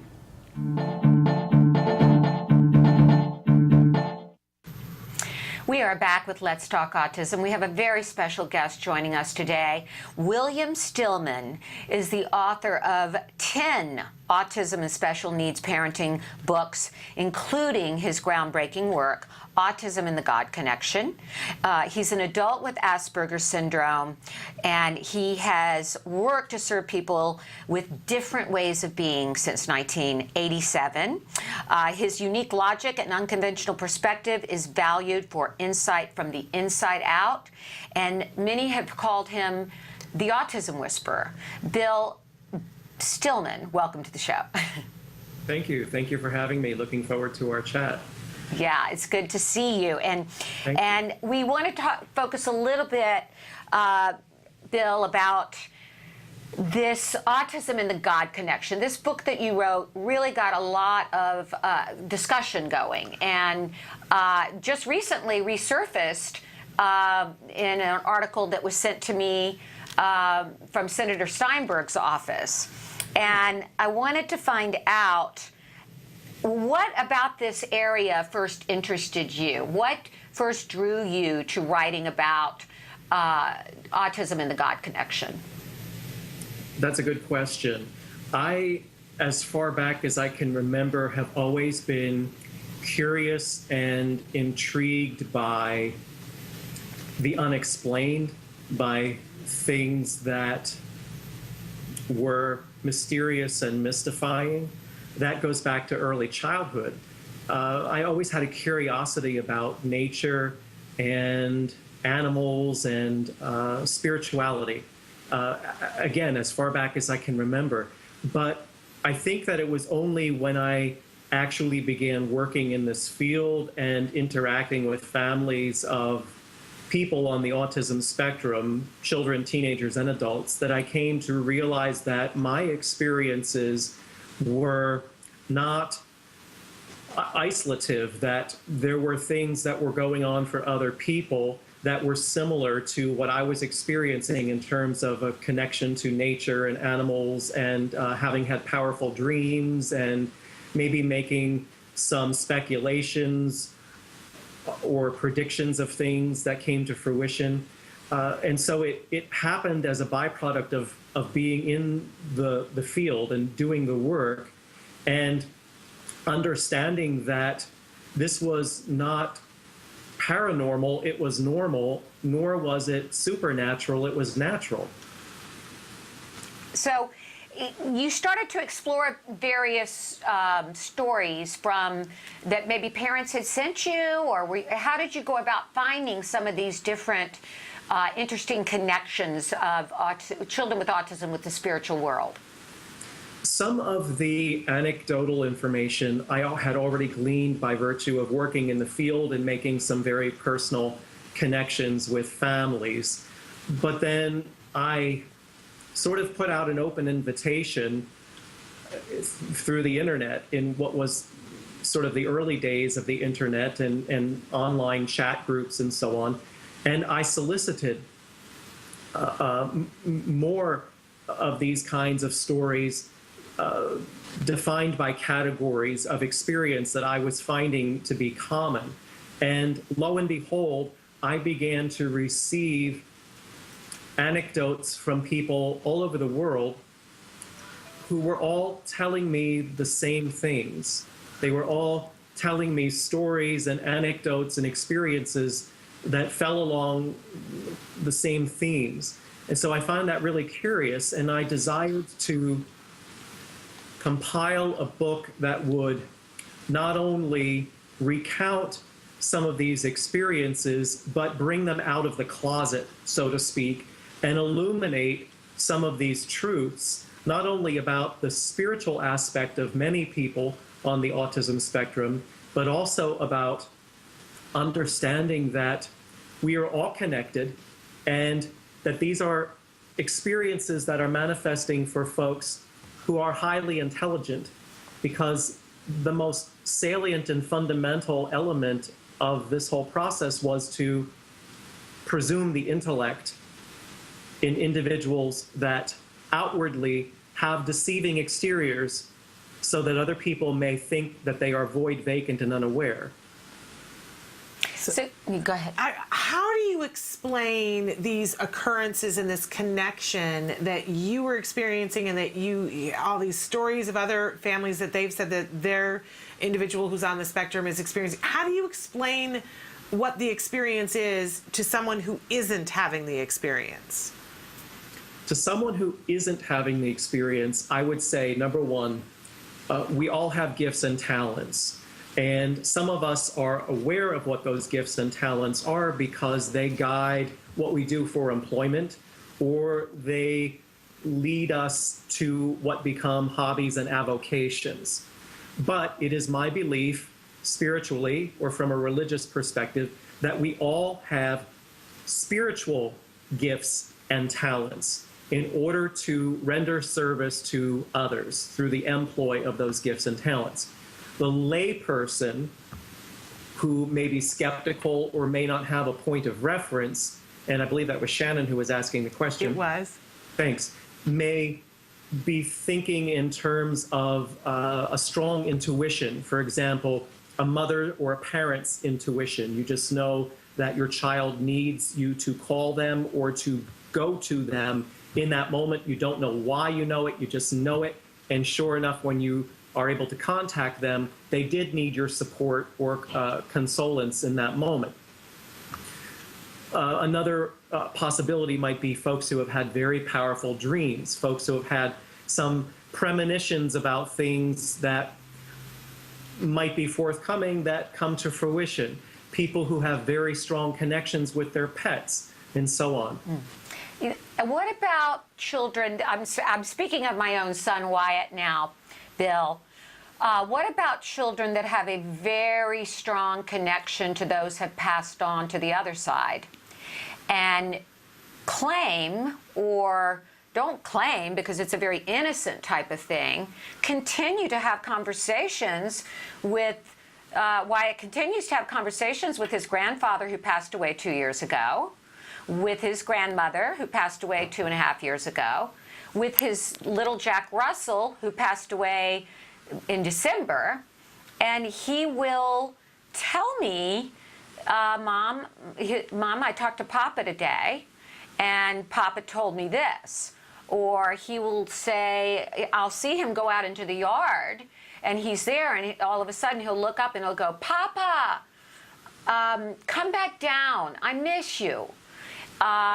Or he also told me a story that our first dog that passed away, he was very little at the time, he said to me, Mommy, Hunter's up in heaven and Jesus gave her a blue popsicle, a blue lollipop. So he has this very intense connection, and it's a little bit unnerving, I have to say, even though I too feel very connected to the spiritual world. But you know, when he's doing this, you don't know quite how to respond. Do you see a lot of children that have this connection to those who have passed on? And how would you advise parents handle that? Yeah. Oh, wow. Good questions. First of all, let's just clarify that I think, Nancy, the scenario that you described is not necessarily autism specific. I would agree. It's not autism specific. I don't believe so, because I have certainly heard many other people who have young children who are not on the autism spectrum who have had identical experiences. Okay. I think that children are new and fresh and much closer to having just come from being spiritually connected in the heavenly realm versus being here in this very heavy, sometimes hurtful earth realm, that it's much easier for them to feel that kind of association. Mm-hmm. Second, not everything is something.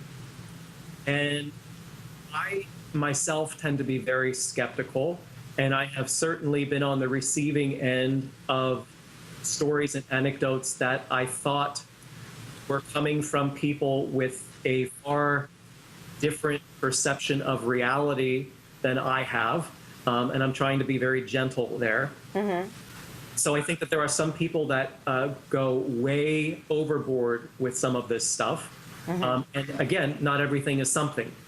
The third thing that I would ask you is, have you been able to verify or validate what it is that your son has been telling you?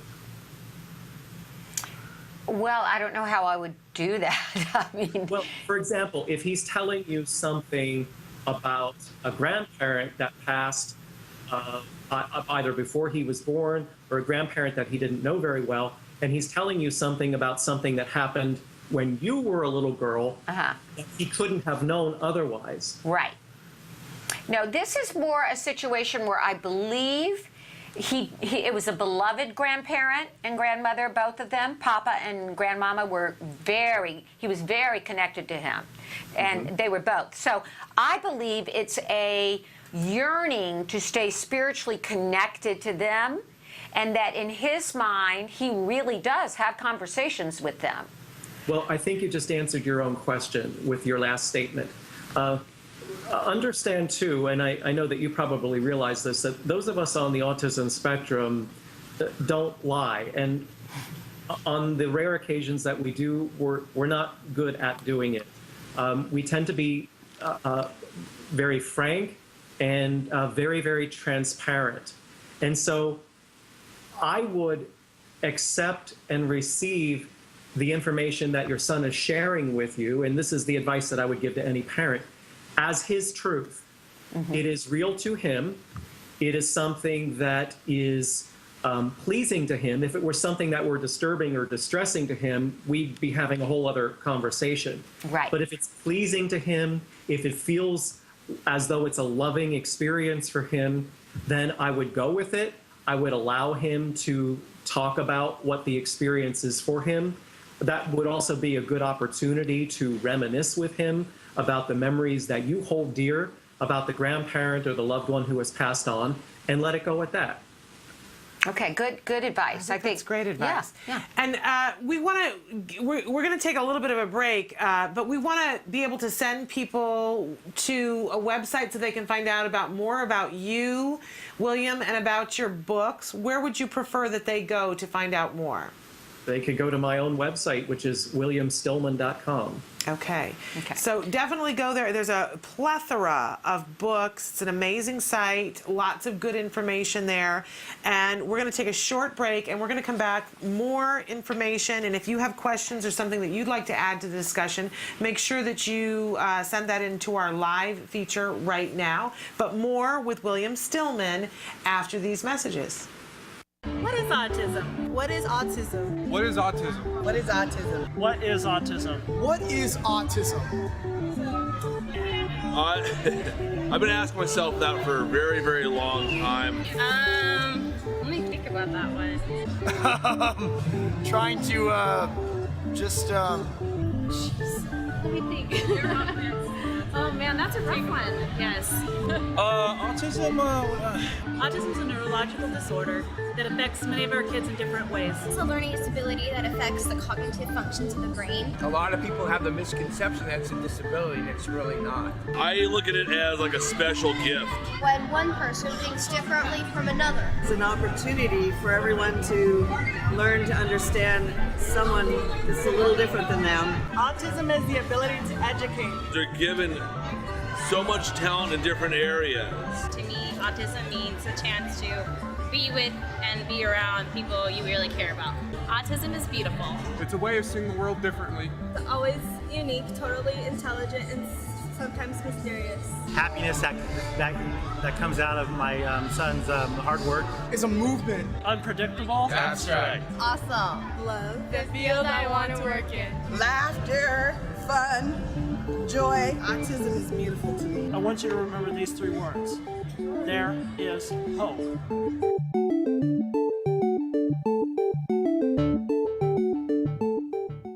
Welcome back to Let's Talk Autism with Shannon and Nancy. We have with us via Skype right now William Stillman. He is a celebrated author, advocate, and speaker. Such a thrill to have him here with us.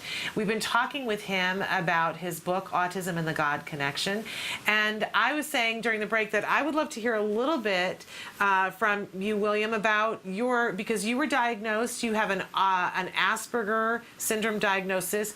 When were you diagnosed, and were you aware at that time of the diagnosis?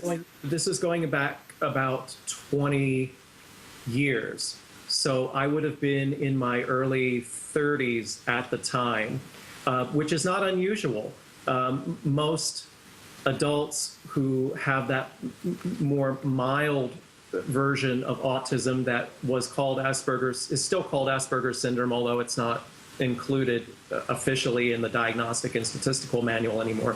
But most of those adults sort of figured it out later in life. I consulted with 2 different psychiatrists at that time, and I came to this self-realization by virtue of learning more about autism. You know, I was working in the field, but I was working with people on the autism spectrum who were not diagnosed as autistic. They were diagnosed as mentally retarded. And so at that point in my career, I was working in state government. And as part of an initiative to educate ourselves about this growing population, we began exploring the topic of autism and connecting with adults on the autism spectrum. I mean, who better to learn from about autism than people who are living and breathing it? Yeah. And I came to the realization that I wasn't autistic, but I had a whole lot in common with people on the autism spectrum. And one of my friends, who was a young woman with autism, said, "Do you know about Asperger's syndrome?" And I didn't. And the more I was learning about it, the more it made total sense as a framework within which to place my life history in proper context. Everything about how I had lived my life and the social ostracization that I experienced and the abuses that I endured for being very quirky and different, and relationships that I preferred having with adults versus typical peers and so on, everything made total sense. And from that point forward, I decided that I've got to make good use of my way of being. I've got to tell my story. I've got to set an example. And I have got to employ the truth of what I know about myself to be of service to other people. I think that's remarkable. That's a remarkable mission. And what I'm hearing, and help me to understand, did it feel like, was there a sense of relief when you were able to have that framework? It was scary, quite frankly, because it meant having to confront the specter of a label. And do I advance toward it and extend an olive branch as a sign of goodwill and make friends? Or, do I run like heck the other way? So it was a coming out process, very much. And it was very much a process of acceptance, because now I realized that I had brothers and sisters. And I also was unconditionally accepted and welcomed by those individuals, anybody on the autism spectrum, but also families in whose homes I found myself consulting. So the more I felt welcomed and accepted and embraced, the easier it was for me to adopt this identity, or this way in which I identified that aspect of my personhood. You know what, it's so interesting to hear you say that, Bill, because it's a lot of the same process that I think a lot of parents are going through. Parents who see in their child maybe some elements, and they're afraid of getting a diagnosis because they're afraid of the label. Well, look, knowledge is power. And, there wasn't any such thing as Asperger's in the era in which I grew up. There was, of course, but not that anyone was actively applying. So I see such great potential and such extraordinary opportunity to tap into the proper resources and supports now that I wish I would have had then. So to those parents who are wavering or feeling fearful, please, I would encourage you all to move forward in the spirit of adopting as much knowledge and information as you can to be that unconditional resource and support to your child on this curious journey. Yes, it is very important, Bill, that parents embrace this rather than run from it, wouldn't you say? I think that's a process. I think it's a process not unlike accepting your child's sexuality if it's different from what is considered to be typical. Yes. Accepting other variations of an individual's personhood. I think that parents have been thrown a curveball. This is not something that you necessarily were expecting in the time that, you know, the mother in the relationship was carrying the child. You know, parents have dreams and hopes and visions for what that child would be, and then God throws you a curveball and says, well, you know what, this is not your vision. This is, you know, this child is who he or she is going to be. And that's the challenge. That's the challenge, figuring out how to make peace with that, with acceptance and unconditional love. Yes. Some people do it and some people don't. But I would say and add to the conversation that once you do get to that acceptance, there's a lovely gift in that, and I know that you've talked about in different aspects of books that you've done about the fact that there is a gift in here. There can be, if you choose to see it that way. I have heard of parents who have been very vocal and sometimes militant in saying, I hate autism. I hate my child's autism. But then the flip side of that is I have received personal testimonies from people who have said, being the parent of a child on the autism spectrum has altered the course of my life in ways that are profound and positive. And autism has actually made me a better person than I know I would have been otherwise. Yeah. Well, that's kind of the road we travel here, Bill, Shannon and I, and what we try to impart to our viewers is not only give them solid information, but lead them on a path where they can feel more empowered and loved and accepted as they are trying to do the best they can for their children, obviously. But let's be honest, that we understand the viewpoint of the parent who says, the hate. And, we've been on that journey as well. We've been on that side too. We know how difficult it is when you've got a child with moderate autism and everybody's life around you looks picture perfect, and you're dealing with 20 tantrums a day and some of the worst behaviors. It feels like you'll never get off that floor, but you pick yourself up off the kitchen floor and you keep going. That's right. So I have to wonder how much of what you describe as behavior is really communication in reaction to having to listen to, I hate the autism. Interesting. And the venting that goes on because someone hasn't presumed the intellect of the individual being able to process what is going on around them. I think that's a very fair point. Bill, you are in the forefront of this. You and individuals like Temple Grandin presume intelligence. You presume, you say don't judge your child by a DSM manual. The world, though, is not presuming intelligence. Correct. The tests that are done for our school districts are tests that don't even work with our children on the spectrum. Right. And our children are constantly underestimated.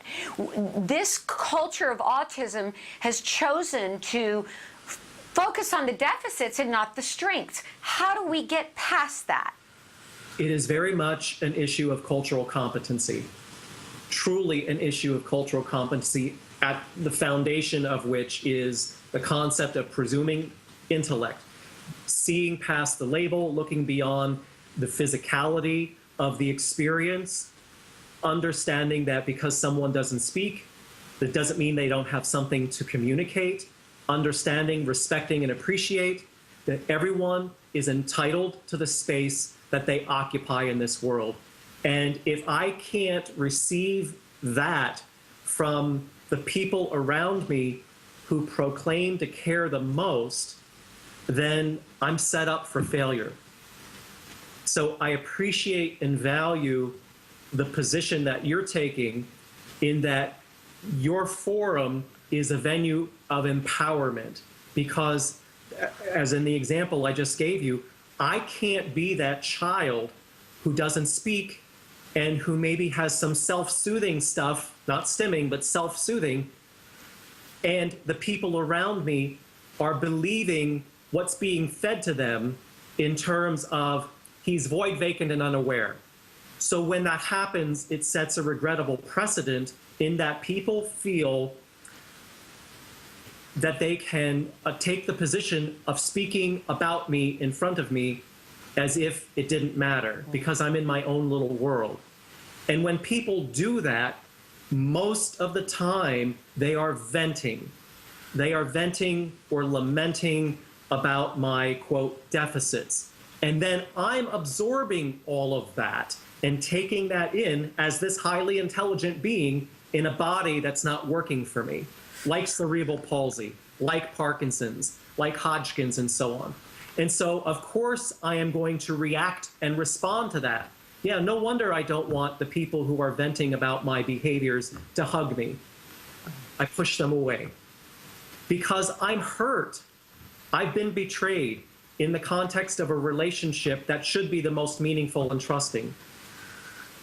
It really opens up your eyes as a parent. Yeah, I think what you're saying is really important for everybody to hear, and this is why self-advocates are an important part, a crucial part of this discussion. Do you sense, Bill, that there is a shift generally in the autism community to beginning to recognize the strengths rather than focusing on the deficits? Do you see this shift occurring?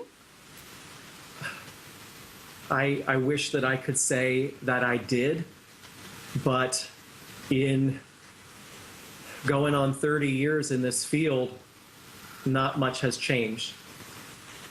Okay. I wanted to go into an article that... I think we should take a short break. Let's take a short break. We need to get some messages in, and then we're going to come back and we're going to talk about this article that you wrote, The Real Autism Epidemic. Yeah. Some very important words that you wrote. So we're going to come back and talk about that, but first take a look at these messages. Hi, welcome to Camp Discovery, a free-to-play suite of fun, interactive learning games for kids 2 and up, designed by experts in autism. Camp Discovery will open your early learner to a world of new skills, shapes, numbers, colors, locations, emotions, and more. Let's get started. Please choose a level. Objects. First, Camp Discovery's Intelligent Preference Assessment determines your child's preferred reward for choosing correctly. Okay, got it. Let's play. Camp Discovery creates a motivating learning environment for your child by minimizing incorrect responses and maximizing successful ones. Find the shoes. Respond correctly and your child is rewarded with their favorite animations. You did it. Respond incorrectly and our unique prompting system guides your child to the correct answer by making it the largest choice. That's not it. Try again. Way to go. Continue to answer correctly and the size gradually reduces until the child makes the correct choice independently. You win. Success! Rewards motivate learning. Complete a round and your child is rewarded with a fun mini-game. Track your child's progress with easy-to-read graphs.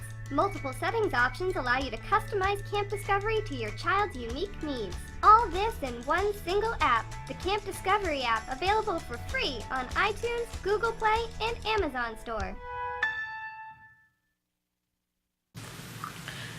Hi, we are back with William Stillman, who is a leader in the field of autism.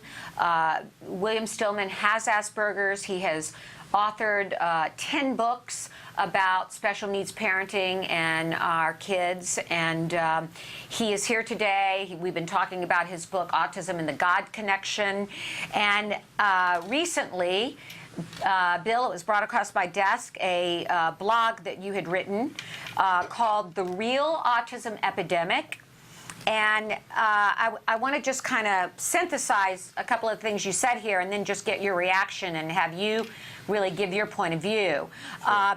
You say in the article that we focus so much on the very young children, the 2, 3, and 4-year-olds being diagnosed, sure, and we bandy about the term epidemic.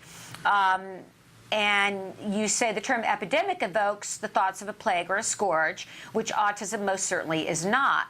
But should the word epidemic be applied to autism, the truth is it has nothing to do with these very young and newly diagnosed toddlers. It has everything to do with autism's forgotten people.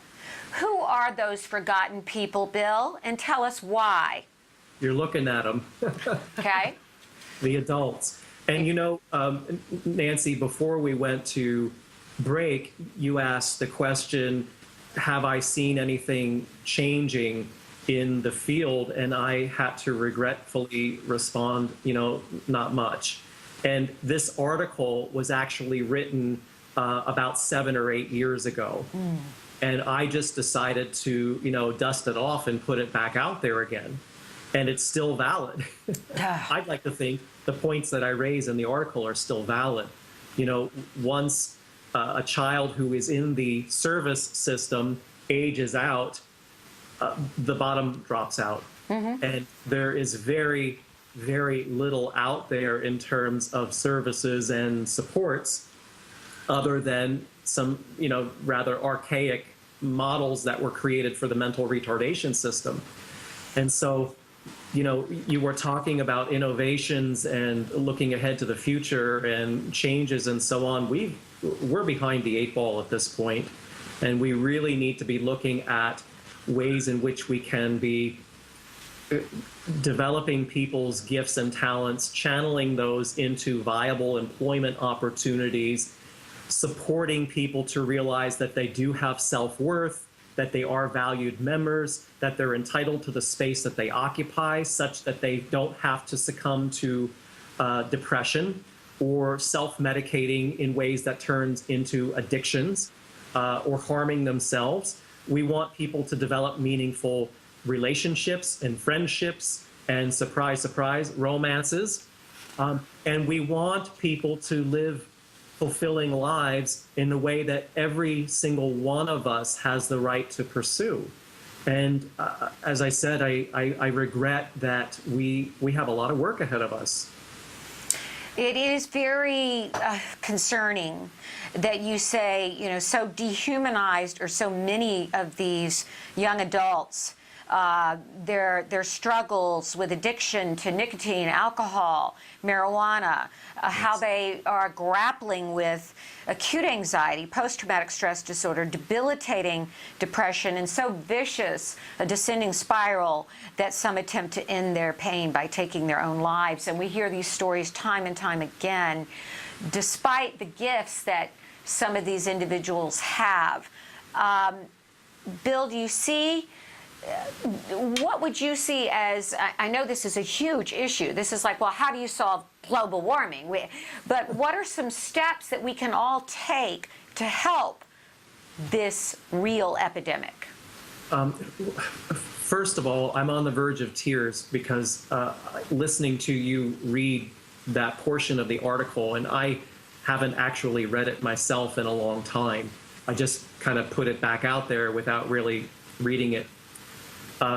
And understand also that, like Temple Grandin and many other people with autism, I think in pictures and movies. So as you're reading that, I'm not only seeing it, but I'm calling up my own memories of having come very close to taking my own life as a young person. So I'm having a very visceral reaction in this moment. I got it. To answer your question, I think we've already addressed it. And it's that we need to be empowering families to unconditionally love, accept, and support each individual's unique way of being in a way that highlights their gifts and talents, creates balance with what their needs are. Not that it's exclusively a deficit-based issue or that we're sending someone the message you're broken and you're in constant need of being repaired and fixed. And also facilitating opportunities for them that are proactive across their lifespan. Wonderful. We've got a couple of questions that have come in from viewers, Bill. Somebody who wants to know, are you a parent? And if you do have children, are they on the spectrum? I am not a parent. Okay. And then somebody else who wants to know if you think it's wishful thinking on the part of sometimes parents that we want our children to have special gifts. That's an excellent question. And I think it relates back to what I said when I was answering Nancy's question. Not everything is something. Yeah. And yes, I think that there are some parents that are looking into things a little bit too closely, or perhaps ascribing mysticality to things that are actually commonplace. But I will also say that, or reiterate, we all have gifts and talents. This is not exclusive to individuals on the autism spectrum. It's just that sometimes for folks on the autism spectrum, especially those folks who don't speak, it comes a lot more naturally, or maybe manifests in a manner that is more readily accessible to them, because think about who else lives in silence on a perpetual basis. The nun, the monk, the yogi, the guru, the priest, they deliberately entered into that state of solitude. They weren't born into that station. They made a conscious decision at some point in their life to adopt that station. The individual with autism who doesn't speak was born into it naturally. It is a natural way of being for them to exist in a perpetual state of meditation. If we're presuming their intellect, which means they're in there, all cylinders are firing, commensurate with chronological age, if not slightly above. I don't care what the IQ tests say. Right. They're in there. Then you have to assume that they are at or slightly above the same level of spiritual contemplation as those persons of a religious standing. And that's fascinating. I just have to say that's a fascinating analogy. It is. And has there been any research done on whether people on the spectrum are more likely to have this kind of a connection, and for people who are non-vocal, that they might have even a stronger connection? To my knowledge, only the 3 books in the trilogy that I've done. And I've thrown in a little bit of research, but there's really nothing out there. But look, we're still trying to combat the label of autism equaling mental retardation. Right. So we're not even anywhere close to people being able to study in a serious manner spirituality in individuals on the autism spectrum. Yeah, I was struck while you were speaking that getting somebody, the first step is getting them to presume the intellect, and we're not there yet. Right. There you have it. Yeah.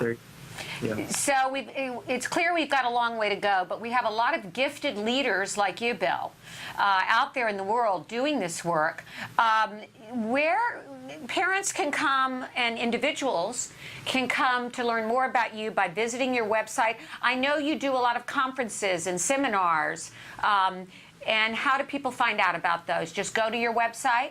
Well, on my website, there is a current presentation schedule. Now, I am cutting back as I'm getting older, but I'm also doing web seminars, which are internet-based trainings and workshops based upon the presentations that I do live and in person. And those are, as they're made available, will also be posted on my website. People can also learn more about them by going to silvercord.com. It's silverxord.com. It's an unconventional spelling. Wonderful. Well, we thank you so much for being with us, and we encourage people to take a look at your website, williamstillman.com, and some of the amazing books that you have available there. And hopefully by listening to William Stillman today, you will start presuming intelligence and giftedness and not using our filter to make decisions about those on the spectrum, including your own child, and open your mind. Yes. Beautiful. Thank you, William Stillman. Thank you so much for being with us today. It was my great pleasure. Thanks for having me. Bye-bye. Bye now. A really interesting conversation. I've got to very tell you, stimulating. picking up his books, he's written 10 of them. Go on his website. I've read 3 of them. And I find him to be remarkable in terms of, once again, showing me a different point of view. It's that perspective taking. Perspective taking. We're always trying to teach that to our kids. We cannot give away what we don't have. Yeah. We must learn perspective taking for ourselves first. Right. And every day I'm learning how far I need to go in learning perspective taking. It's a lifelong journey. It is. And it's a muscle. You got to keep working it. Sometimes I'm like, well, okay, the balance. It's always the balance. Yes, how much in is, all things. That I want him to live in the neurotypical world and be functional in the neurotypical world, but remain to respect those things about him that are on the autism spectrum. All this week we are talking about priorities. We didn't get to talk about that very much, but it was brought home to me yesterday that we have this list of things that we want for our children. And more than anything, we want them to be happy. That's right. And part of being happy is being accepted for who you are. That doesn't mean you stop making progress. That doesn't mean you stop making progress, but that, being accepted for who you are and then making progress. Don't miss the journey. That's right. Don't miss the journey. We're out of time, but we thank you for so much for being with us for 2 hours. I love being with you for 2 hours. We've got an exciting show tomorrow. I don't have time to tell you about it, so tune in tomorrow. Until then, give your kiddos a hug from me. And give yourselves a big, juicy hug from me. Bye-bye for now.